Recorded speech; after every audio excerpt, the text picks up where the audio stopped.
مسؤولين كترسان دولة الصومالية هي مقالة مقدشة وقيب قلي مناسبة يكون قلن جميليين إن كبدن شن بقول وأرضي وجامعة هير كذا كواد لما يستي كان قلن جميل جامعة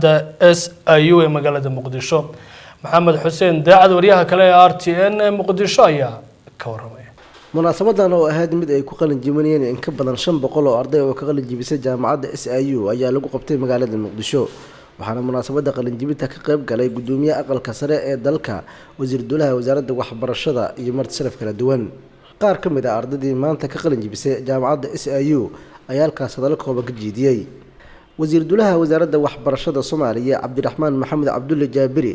ayaa munaasabada ka sheegay in ardada maanta qalin jibisay ay haystaan fursado kala duwan waxaan rabnaa inaad ogaataan in lagu soo kordhiyo jaamacadaha barnaamijyo ardayda kaliya aysan wax ku baranayn لكن أسهل إني فرصة سوق كهلان وحرمنا جامعتها ويقول رئيس جامعة مانت أن مرتدى قلنا هي SIU إن إلي مادان برنامجو كلا قيبسن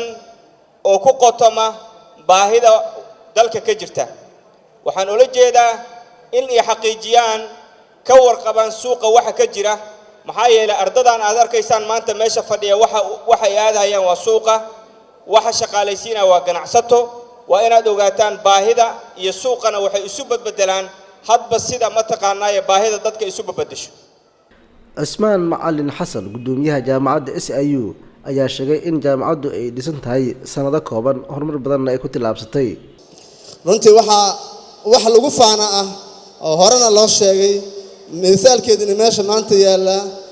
in aan jaamacadu ay qayb ka tahay dhammaan ay contribution ku soo bisay dhammaan qaybaha kala gudbisan ee bulshada haday ahaan lahayd dhinaca siyaasadda haday ahaan lahayd dhinaca caafimaadka haday ahaan lahayd dhinaca dhaqaalaha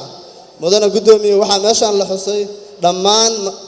dawladda federaalka Soomaaliya qayb badan oo kamid ah maamul goboleedyada in dadka siyaasiyiinta ee maanta ay leadka ka ahay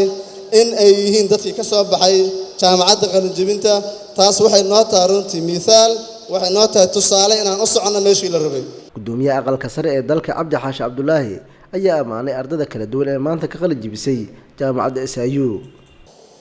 waxaan isleeyahay aniga maanta sharaf bay ii tahay inaan ka soo qayb galo 500 oo dhalinyaro Soomaali ah oo ka qalin jabinaysa jaamacaddan caalamiga ee Soomaaliya waa farxad bay ii tahay waxaan leeyahay iyagana ardadaana guul iyo mustaqbal fiican ayay u tahay Maxamed Xuseen